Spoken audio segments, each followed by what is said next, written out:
Welcome to our international interview series. Today we have Akua Achiaa. Is that right? Yeah, that's okay. I'm learning. From Ghana. We're happy to have you. Thank you.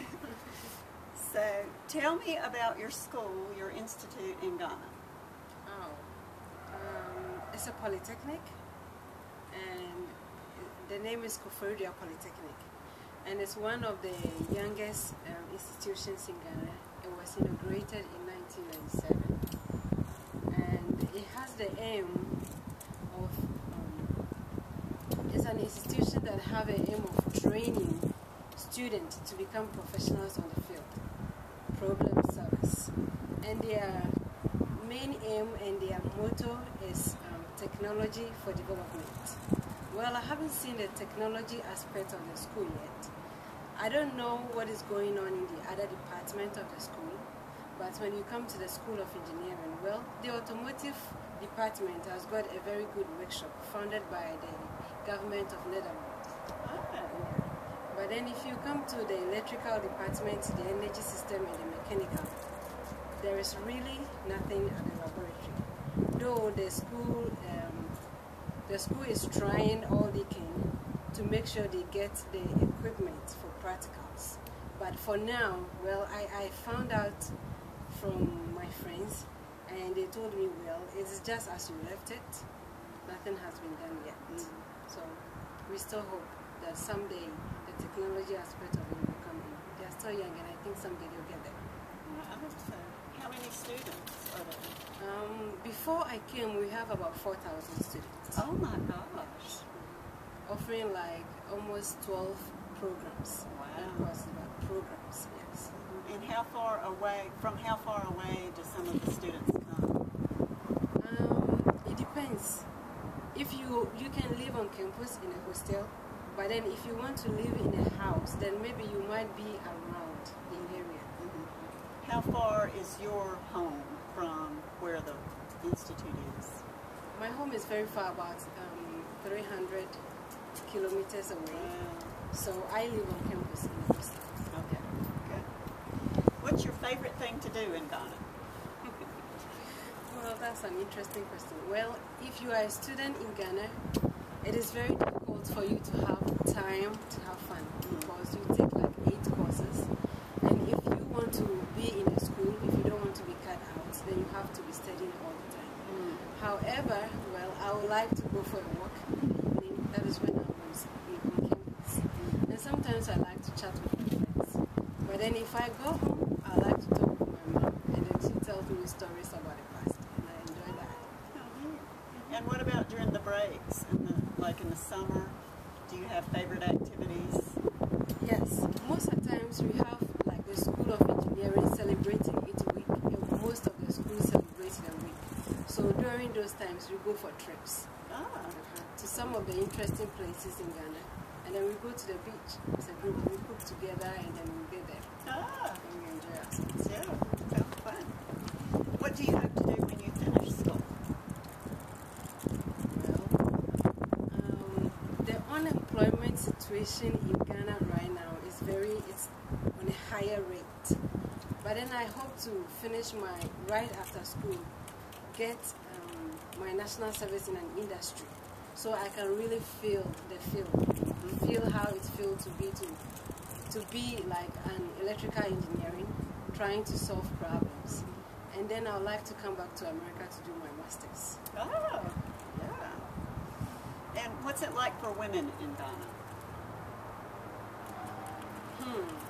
That is an interesting question. Before, in the past, women were like, you are supposed to bear children, go to the farm, take care of the house. Women were not given the chance to go to educate themselves. But now, women are like taking, if you look at the labor force in Ghana, women are tutors. But that tutors, that is very great. But the tutors is like for low-income jobs because they did not go to school, they did not educate themselves. Most of them are traders. Yeah. So most are working, there are some that are working in the industries, but in the position of something like managerial position, it is very rare for you to find women in those positions. But I think there is hope for the future now, because research shows that women, like females, are now participating in manufacturing and trade industry. So very soon, I think women will have men.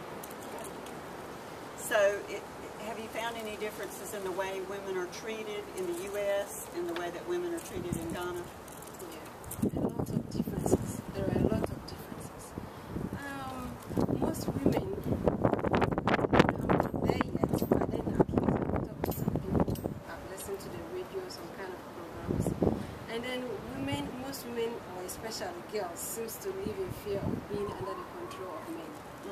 Someday you will get married and a man will have to tell you what to do.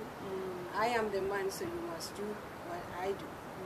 There are some kind of rights and traditions that seems to go against women, such as the troposi right and the female genital mutilation.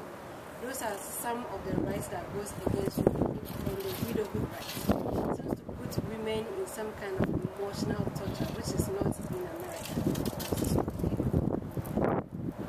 But do you find that instances of those types of things are decreasing over time? Yeah, it is decreasing over time. Now, if you go to the cities, you might not find things like that. But then if you go to the rural areas, there are a lot of women that go through this kind of stress. What can women in America do to help? It is education. Because taking the female genital mutilation into consideration, the people accept that that is part of them. There are some parts of them that it is not if it is not taken away, they cannot be perfect women. So they gladly give themselves to these kind of men and they perform the right on them. But if we are able to educate these women on the effect of some of the rights on their body, then I think they will begin to back up. And do you think just getting the funds to the women of Ghana to educate the other women of Ghana would work, or would people coming in from outside to educate? Which would work better, do you think? Well, people coming in from outside will help, and then women from Ghana should also join. Yeah, because sometimes the language barrier. Right. If you go to those villages, most of them are illiterate. They can't speak English. Sometimes it is even a barrier for me.